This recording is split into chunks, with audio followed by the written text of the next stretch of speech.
Hi, this is an introduction to child welfare. The demographics include there's about 407,000 plus children in foster care as of 2022. And just in Texas alone in 2021, there's about 28,753. The number of social workers that work within this group, there's about 340,050. Age range, children and youth is from birth to 20 years of age who have been adopted by that age. And the average age of a social worker is 42 within this group. Race and ethnicity, as you can see by the diagram provided, Hispanic or Latino individuals outweigh literally every other demographic. And it's been seen with Black and American, Indian, and Alaska Native children also make up a disproportionate number of children identified as victims by CPS and children waiting to be adopted. Child welfare can take place in government agencies such as the Children's Bureau, nonprofit organizations like the National Adoption Agency, community organizations such as the Casey Family Programs, foster care, as in Helping Hands Home for Children, and adoption centers like A World for Children. How the setting impacts the practice is that the meetings are held within the social worker's office rather than a community setting due to a limited time, which leaves family members and informal members of their support system not attending. So it would be much better to hold it in like a more inclusive environment. Discussion, the social worker that I interviewed was Peter Winchell. He was actually my uncle and he works with the communities and schools. He does mostly political work and at the meso and micro levels. One interesting thing was that he traveled to Austin, Washington to speak about legislators about policy. The clients they work with, they do normally have to conform to the dominant culture. Something that is like really good about this program is within schools, the administration believes the children and that they are here to support them in any way they can. They understand that school is not the most important thing going on. But one of the challenges though is they do have to like set barriers and like cross barriers for teachers who don't believe in this. So that was just one of the major challenges. So, child welfare social workers are commonly known to be part of the Child Protective Services. However, they can also work in child welfare agencies at the county and state levels, schools, and nonprofit agencies.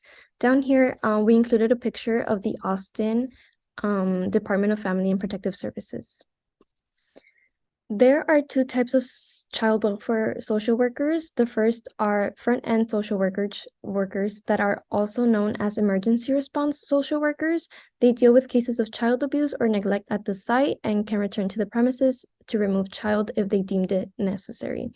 The other type of social workers are back-end, and they're also called continuing services because they deal with cases after the child has been removed from the premises, and they often deal with the families to determine like the best path for the child and also update on case status if that's their situation. Case studies are often used to teach child welfare and allow individuals to practice application. An example is the Real Cases Project, which was developed by a university to expand knowledge and build awareness of students and faculty about social work practice in a public child welfare context.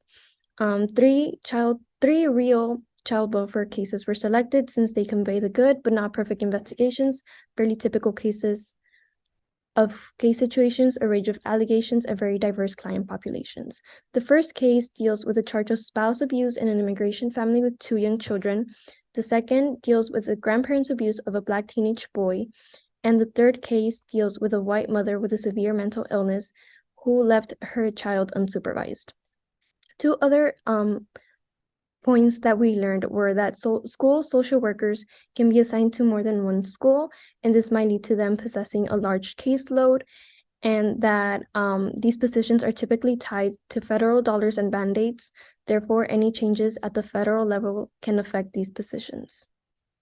Okay, so I'm going to be talking about disparity and discrimination in child welfare. So there are many factors that contribute to disproportionality and disparity in child welfare, and those are racial bias, discrimination, and stereotyping exhibited by mandated reporters and caseworkers, child welfare system factors such as a lack of resources for families of diverse racial and ethnic backgrounds, and geographic context such as the state, neighborhood, or area that the family resides in. So an example of this is African American, Hispanic, and white children living in diverse neighborhoods are more likely to be reported to CPS than children of their same race or ethnicity living in non-diverse neighborhoods. Structural racism, such as historical policies, cultural beliefs, and cultural factors that permit racial inequalities, also play a big role in this, and policy and legislation as well. And a final one is poverty, and this is a very big factor because poverty can restrict access to basic needs such as housing, food, and healthcare, and that stress can cause parents to be unable to respond to a child's needs. So here are a few facts about the disparity and discrimination within child welfare. So African American families are overrepresented in reports of suspected maltreatment and are more likely to be subject to CPS investigations than other families. African American and American Indian or Alaska Native children are at a greater risk than any other children of being confirmed for maltreatment and placed in out-of-home care, and these children also are more likely to be removed from their homes and to experience a termination of parental rights in comparison to other children. The racial stereotype that African American families are more dysfunctional than other families leads to more children also being removed from their homes, and African American children spend more time in foster care and are less likely to be reunited with their families in comparison to other children. So now I'm going to be talking about the intersecting identities of clients within child welfare. So to start, I'm going to define intersectionality. So it is a framework for understanding how social identities overlap across systems of discrimination and privilege. And how this affects clients within child welfare is that intersecting types of oppression and the lack of attention to intersectionality has contributed to inequality, discrimination, and injustice for children and families within childcare. And so the role of an intersectional framework is that when using an intersectional framework, this can help child welfare programs actively work to reduce systemic bias, racism, discrimination, and inaccessibility.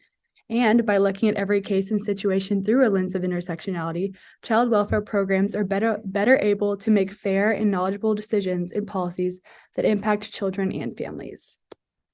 So, ethnicity, race, socioeconomic status, gender identity, age, national origin, education, ability status, religion, and sexual orientation are all intersecting identities of clients that may be found within child welfare. And so an example from the National Child Welfare Workforce Institute that will give you a better understanding of these intersecting identities is this experience of an individual with the intersectional identities of being female and also an incarcerated youth. So not only is this female a youth of color, but she's also an LGBTQ youth and a female, which means she experiences all these different types of intersecting types of oppression, which can make her life a lot harder because youths of color are overrepresented among LGBTQ youth in the juvenile justice system. And also, those a part of the LGBTQ community are more likely to experience physical, sexual, and emotional abuse in these settings. And as a female, girls in juvenile justice systems are more likely to be LGBTQ than boys. So I had client's perspective, and within the child welfare system, many people have come out explaining their stories as foster children or as foster parents. So while they share their stories, they can have positive or negative encounters, and a lot of them it's taken by how they perceive it. So they could view it as a positive or negative way when they are removed from their homes. So the first perspective I had was from Michelle. Her story was, as you can see, I was so lucky with my 2 foster homes. My foster parents have treated me better than many of my biological relatives. I think that foster parents often get a bad rap because as they get paid to do it, many of them do it for the wrong reasons. So from Michelle's story, her father lost his job, which had an effect on him, and her mother had recently lost her mom. And with the financial hardship and the loss of her mother, her parents both turned to drugs around when Michelle was 6 or 7 years old. And when she was 10, her aunt finally called CPS and they were involved and removed her from her home. They placed her into the home of her older half sister, which later they moved her into a foster home. And in her foster home, she said she loved her foster parents. However, they were going through a divorce and they did not want her to put her in the middle of it. So she was then moved to her aunt's house. However, her cousins were very jealous and her aunt and uncle didn't feel that they were going to take care of her. And later on, she was moved to a final foster home, which was a home that they did not plan on adopting Michelle. However, they did choose to adopt her at 16, where they could receive state funding for her college because since she no longer had her biological parents who had no rights over her, she was able to be claimed as a ward of the state. So to Michael's experience, Michael started off in a roach-infested foster home in the housing project of Queens, New York City. When he complained about the conditions to his social worker, Michael was removed and placed into a new home with an abusive alcoholic foster mother. So this was from Michael's experience where he was placed into a bad home both times and wasn't given the proper treatment as he was needed. There was also a story about James, who was placed with a racist foster father who one day when he got home, he saw his foster son hanging out with a child who was Black, and he decided to beat his foster child. He kicked out his foster child's friend, and he beat his foster child and dragged him to the fence, and he chained him up to a Confederate flag railing. And he had the foster son there overnight, and he explained to him if he saw him again, he was going to be there for a week. And the last story was Lisa's story, where she says she truly lost faith in the system at one of the child's medical appointments. Lisa says the medical professional told her he would no longer be treating the boy as he was returning to his biological family. The medical professional and said a social worker told him this news. No one from social services had told Lisa. So Lisa was actually unaware of 2 cases where the foster child was being returned to their biological family. She's fostered 10 children, and the first 2 were removed from her without giving her any acknowledgement. For the second child, she did have them there with her from when they were an infant. And one day she went to go pick up the child from daycare, and the teacher had told her that the child will be sleeping over at his biological father's house overnight. So the social worker came, and Lisa had to reach out to her to ask her about it, and they told her it would just be overnight for Thursday night. She called Friday and she received no answer, and they said that the child would be staying there over the weekend. And then on Sunday, the child was still not returned to Lisa.